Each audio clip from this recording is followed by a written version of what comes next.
Good morning friends. जैसा कि आपको पता है कि अपन कौटिल्य पर पहले भी बात कर चुके हैं।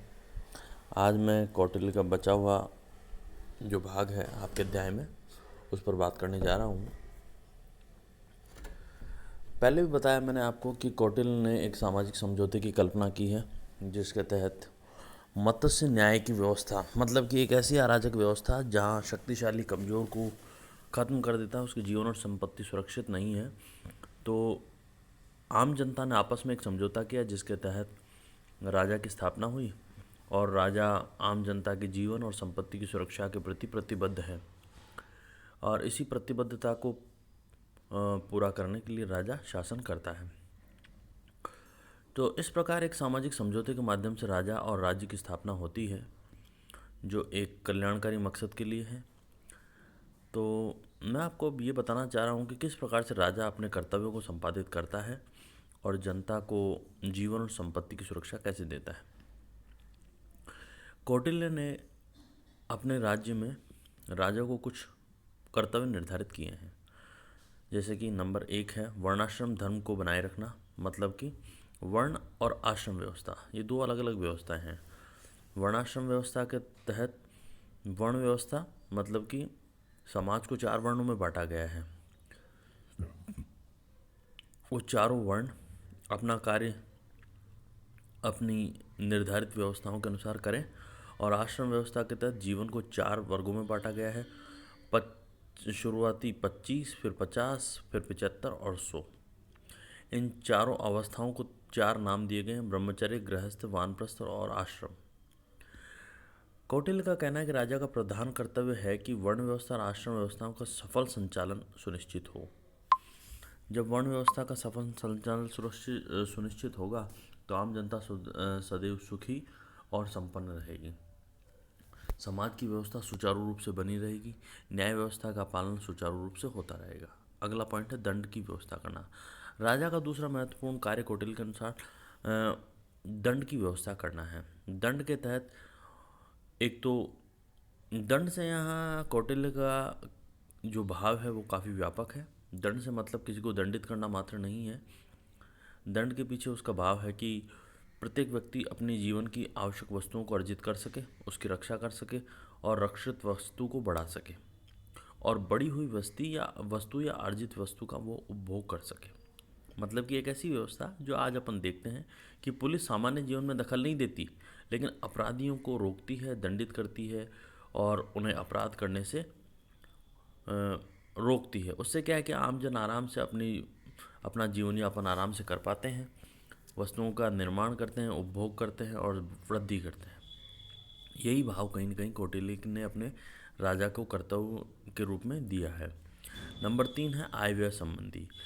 यहाँ पर कौटिल्य का कहना है कि राजा का मुख्य कर्तव्य है आय और व्यय का पूरा हिसाब रखना और उसका उचित प्रबंधन करना, ताकि वो अपने राज्य का न केवल राज्य को स्थायित्व दे सके बल्कि उसको वृद्धि और विस्तार भी दे सके। इस कौटिल्य ने राजा के इस कार्य के लिए समाहर्ता के रूप में एक अधिकारी की नियुक्ति का विचार दिया है। नंबर 4 है नियुक्ति संबंधी कार्य। राजा अमात्य, सेनापति, प्रमुख अधिकारियों और कर्मचारियों की नियुक्ति करता है। सभी कर्मचारियों के कार्यों का व्यक्तिगत निरीक्षण भी करता है और श्रेष्ठ कार्य करने वाले कर्मचारी को पदोन्नति भी देता है। नंबर 5 है लोकहित और समाज कल्याण संबंधी कार्य। कौटिल्य ने राजा को लोकहित और सामाजिक कल्याण की दिशा में कार्य करने के लिए प्रेरित किया है। जैसा कि मैं आपको पहले भी बता चुका हूँ कि कौटिल्य का मकसद एक कल्याणकारी राज्य को सुनिश्चित करना है, इसलिए कौटिल्य ने राजा को दान देना, अनाथ और वृद्ध असहाय लोगों का पालन पोषण करने की व्यवस्था का परामर्श भी दिया है। असहाय गर्भवती स्त्री की उचित व्यवस्था करना और बच्चों का भरण पोषण करने की व्यवस्था के लिए भी कौटिल्य ने अपने विचारों में स्थान दिया है। जो किसान खेती न करके जमीन परती छोड़ देते हैं, मतलब कि ज़मीन को बंजर छोड़ देते हैं, जिन पर खेती नहीं करते हैं, उनके पास से ज़मीन लेकर दूसरे किसानों को देने की व्यवस्था जैसे कल्याणकारी कार्य, साथ ही बांध बनाना, जल मार्ग, स्थल मार्ग, बाजार और जलाशय बनाना, दुर्भिक्ष के समय जनता की सहायता करना और उन्हें बीज देना आदि आवश्यक कार्यों की बात कौटिल्य राजा के लिए करता है। एक प्रकार से कौटिल्य का ये कहना है कि राजा जनता का स्वामी नहीं, कहीं ना कहीं जनता के प्रति एक जिम्मेदार सेवक है, जो जनता के सुखी जीवन और संपत्ति और उसके जीवन की रक्षा के लिए जो उचित उपाय होंगे वो करने के लिए प्रतिबद्ध है। अगला और अंतिम है युद्ध करना। कौटिल्य ने यहाँ कहा है कि राजा का कर्तव्य है कि न केवल अपने वर्तमान राज्य को सुरक्षित रखे, उसकी जनता को उचित संरक्षण प्रदान करे, बल्कि साथ ही साथ उसका ये भी प्रमुख कर्तव्य है कि वो आने वाले विपदाओं, जो बाहरी आक्रमण के रूप में हो सकती है, आंतरिक अशांति के रूप में हो सकती है, और इनसे तो उसे बचाना ही है राज्य को, साथ ही साथ उसका कर्तव्य ये भी है कि वो यथासमय अपने साम्राज्य का उचित विस्तार भी करे। अब हम इस दिशा में जब अपन ने पढ़ा कि कौटिल्य ने राजा को काफ़ी बड़ा कार्य क्षेत्र दिया है कार्य करने के, लेकिन अब ये प्रश्न उठता है कि क्या कौटिल्य का राजा निरंकुश है? क्या कौटिल्य ने एक ऐसा निरंकुश राज्य और राजा की कल्पना की है जिस पर किसी प्रकार के कोई प्रतिबंध या सीमाएं नहीं है? तो अगर विस्तार से बात करें तो ये बातें सिरे से गलत हैं कि कौटिल्य ने एक निरंकुश राजा की परिकल्पना की है। कैसे? अब मैं बिंदुवार वो बातें आपको बताने जा रहा हूँ जो इस बात को साबित करती है कि कौटिल्य एक निरंकुश राजा की परिकल्पना न करके एक जिम्मेदार और एक कल्याणकारी राजा की बात करता है। पहला प्रमाण या तर्क है अनुबंधवाद। अनुबंधवाद शब्द को सामाजिक समझौता या समझौतावाद भी कहते हैं। अनुबंधवाद का मतलब ये है कि कौटिल्य ने जिस राजा या जिस राज्य की परिकल्पना की है वो किसी देवीय शक्ति का प्रतिफल न होकर या राजा ने जीतकर किसी साम्राज्य की स्थापना नहीं की है।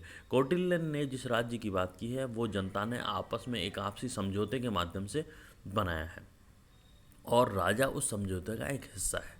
तो क्योंकि राजा स्वयं उस समझौते का हिस्सा है तो उस समझौते के प्रति प्रतिबद्ध भी है। प्रतिबद्धता से मतलब है कि राजा उस समझौते को तोड़ नहीं सकता, राजा उस समझौते से ऊपर नहीं है। अगर राजा उस समझौते के अनुसार जनता की संपत्ति और जीवन की रक्षा करता है, राज्य को सुचारू रूप से चलाने में सहायक है, तो जनता उसको अपना स्वामी मानेगी, शासक मानेगी। अन्यथा जनता उस समझौते को तोड़कर राजा को दंडित कर सकती है। तो सामाजिक समझौते का हिस्सा होने की वजह से राजा निरंकुश नहीं है, वो कर्तव्यों के प्रति बाध्य है। कर्तव्य बाध्य शासक की परिकल्पना कौटिल्य करता है। नंबर 2, कौटिल्य ने धार्मिक नियम, नीति और रीति रिवाज इनको प्रशासन में महत्वपूर्ण स्थान दिया है। कौटिल्य मानता है कि कोई भी राजा या कोई भी शासन धर्म से ऊपर नहीं है। धर्म की परिधि, धर्म की सीमाएं राजा को स्वेच्छाचारी होने से रोकती है। और नीति मतलब कि नैतिकता, यहाँ कौटिल्य ने धर्म और नीति की जो बात की है वो किसी धर्म विशेष से न होकर नैतिकता के सार्वभौमिक नियमों से जुड़े हुए हैं। कौटिल्य ये कहना चाह रहा है कि कोई भी शासक नीति और धर्म के सार्वभौमिक नियमों से ऊपर नहीं है। मतलब कि राजा को धर्म और नीति के मूलभूत नियमों के अनुसार ही शासन का संचालन करना है। दूसरी तरफ रीति रिवाजों के प्रति कौटिल्य पूरी तरह संवेदनशील है। कौटिल्य कहना चाह रहा है कि जो स्थापित जो मानक है, रीति रिवाज है, परंपराएं हैं, जो समाज में सर्वमान्य हैं, स्थापित हैं, उपयोगी हैं, उनका राजा सदैव सम्मान करेगा और उनके प्रति अपना आदर रखेगा। नंबर 3, मंत्रिपरिषद की सत्ता। कौटिल्य मानता है कि राज्य और शासन का संचालन एक महत्वपूर्ण जिम्मेदारी का कार्य है। कोई भी व्यक्ति चाहे कितना ही कुशाग्र बुद्धि और प्रशिक्षण से पूर्ण क्यों न हो, बिना औरों की सहायता के कार्य नहीं कर सकता। तो राजा और राज्य का कर्तव्य तो अपने आप में एक बहुत ही महत्वपूर्ण कर्तव्य होने की वजह से उसको मंत्रिपरिषद की उचित सलाह और परामर्श के बिना किया जाना लगभग असंभव है। इसीलिए कौटिल्य ने एक ऐसी मंत्रिपरिषद की बात कही है जो योग्य व्यक्तियों से बनी हो और साथ ही साथ उन योग्य व्यक्तियों के बीच उचित सामंजस्य, उचित समन्वय और पर्याप्त परामर्श की गुंजाइश भी कौटिल्य रखता है। नंबर 4, जनता व जनमत का नियंत्रण। कौटिल्य ने राजा को जनता और जनमत के महत्व के प्रति सचेत किया है और इस बात पर बल दिया है कि राजा के लिए जनता के हित और दृष्टिकोण की अवहेलना एक गंभीर परिणाम देगी। इसलिए कौटिल्य कहता है कि जनमत की अवहेलना करने की दिशा में राजा ज़्यादा दिन तक एक स्थायी शासक नहीं बन सकता। इसलिए कौटिल्य का कहना है कि राजा को जनता की अपेक्षाओं, जनता की भावनाओं, जनता के जनमत के प्रति संवेदनशील होकर उसका पालन करना चाहिए, उसके प्रति प्रतिबद्ध रहना चाहिए। नंबर 5 है राजा का व्यक्तित्व तथा शिक्षा व प्रशिक्षण। इसके तहत कौटिल्य ये मानता है कि एक सामान्य व्यक्ति राजा नहीं बन सकता। तो जो व्यक्ति जितना प्रशिक्षण और शिक्षित होगा तो स्वाभाविक वो व्यक्ति उतना ही कुशाग्र बुद्धि और समझ का धनी होगा, और प्रशिक्षण और शिक्षा के माध्यम से वो व्यक्ति अपने निर्णय लेने की क्षमता को ज़्यादा स्थायी और ज़्यादा विवेकशील तरीके से स्थापित कर सकता है। तो जब राजा अपनी शिक्षा और प्रशिक्षण के माध्यम से जब सशक्त हो जाएगा तो स्वाभाविक रूप से उसके निर्णय करने की क्षमता स्वेच्छाचारिता से प्रभावित नहीं होगी। वो कहीं ना कहीं ऐसे निर्णय ही लेगा जो जनता के लिए कल्याणकारी होंगे, जनता के लिए सहायक होंगे, जनता के जीवन संपत्ति की सुरक्षा में साधक होंगे, न कि बाधक।